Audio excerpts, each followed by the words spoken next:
In this video, I'm going to go over the merge sort walkthrough by taking a core example of a small array. So let's take an array. Maybe it has like just 4 elements. I'm just going to show you like how the things are working internally. Let's say if we have array values like 5, 3, maybe 1, and let's say like 11. The indices of these array look like 0, 1, 2, 3.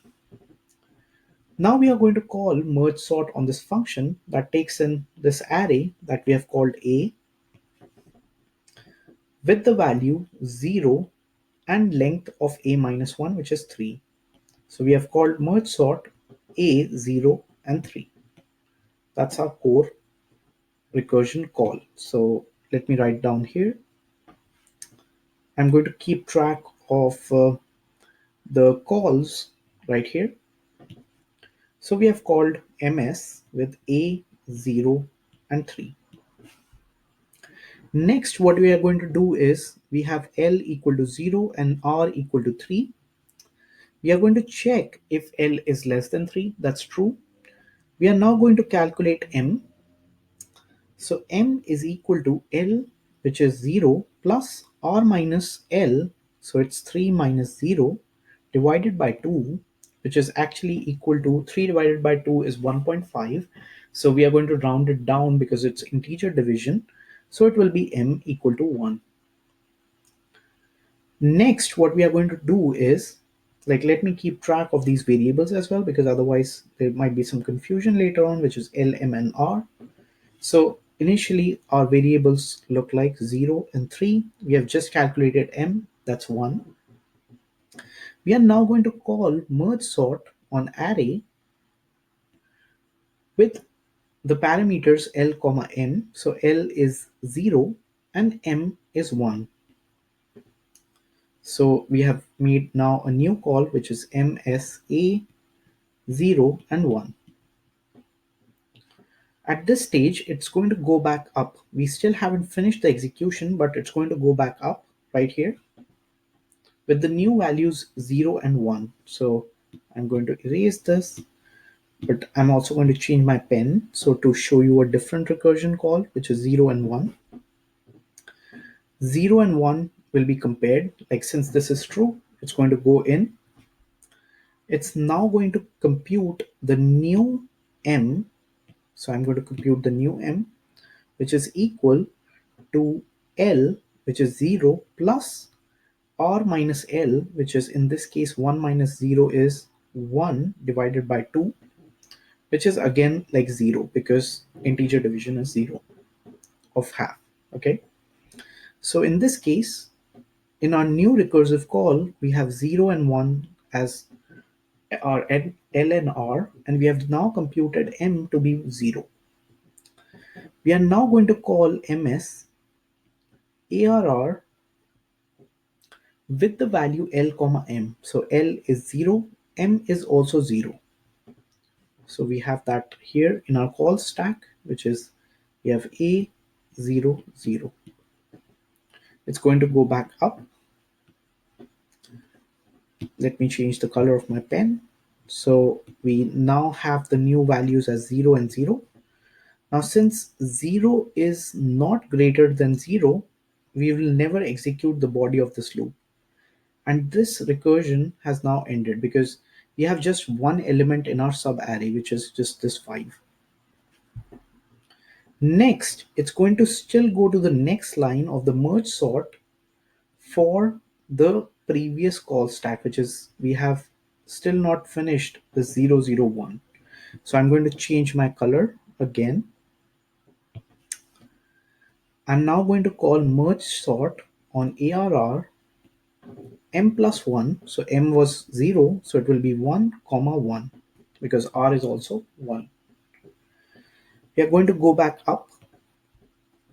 Now we have these values, which is 1 and 1.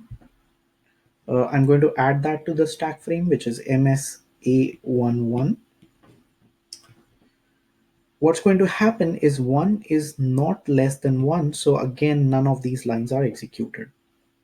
And we are done computing this one as well. So I'm going to just remove these from the stack. So just to make sure everybody understands. Now what's going to happen is we haven't actually finished processing the previous merge sort request, which is we are still on this stack frame. So what we are going to do is we are now going to go to this line, which is merge L comma M comma R, because we have already finished processing like these lines for this stack frame. So what's going to happen is we are now going to call merge with the value array, which is A. Now we are going to add the parameters, which is L in our case was 0, M is also 0, and R is 1. So I'm going to move this array to the next segment, which is we have 5, 3, 1, and 11. Also, our values of L, M, and R are 0, 0, 1. So just to stay updated on the next slide, we have like 0, 0, 1 that has been passed. So technically what's happening is we have this array which has these four values. 0, 0, 1 denotes this is the starting index, this is the middle index, this is the ending index, or like one value, which is like this one is the end index. And we know like we have two sub arrays because we have one array that starts from start and ends at M, and the other one starts at M plus 1 and ends at E. So that's what's happening behind the scenes. Now what we are going to do is we are going to create two new arrays that will store temporarily a copy of these numbers, just of like this part, which is we do not want to create a copy of everything, just the sub array that we have sent in this function. So n1, the size of one of the arrays will be from size m minus s, which is m minus l, like because l is the starting index in this case, plus 1. So n1 will be m is 0, l is also 0, and plus 1 it's going to be 1. N2 is R minus M. So N2 is R is 1, and 1 minus 0 is also 1. So that means we'll have like two sub arrays where we are keeping a copy of these values. These arrays are called X and Y. So we have X that has 1 in position available, and Y that has also 1 position, because N1 and N2 are 1s. Now we are going to run the first loop from 0 to n1, and we are going to keep a copy of these in x1 in x. So what exactly is going on is x of 0 is equal to ARR of L plus I. So L is 0. So again, like this is L, M, and R. L is 0. So we are going to move, and I is also 0. So we are just making a copy of this ARR of 0 in x. So here it will be 5.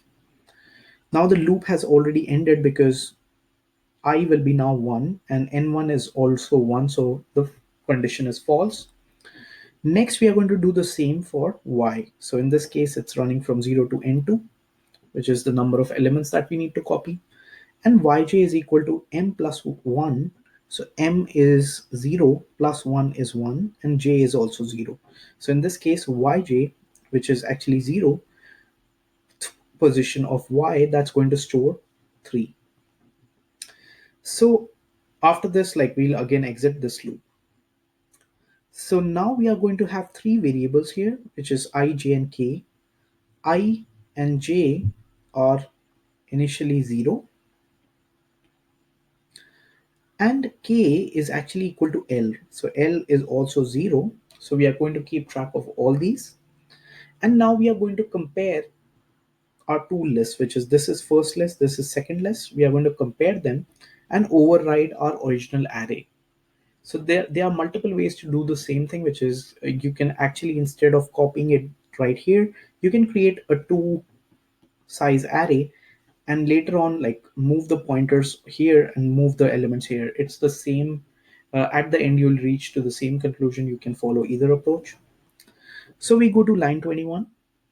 What's happening here is we are checking I is less than n1. So I is 0 is less than n1, which is 1, and j, which is again 0, is less than n2, which is also 1, which means we are basically testing the condition whether we have reached the end of the list.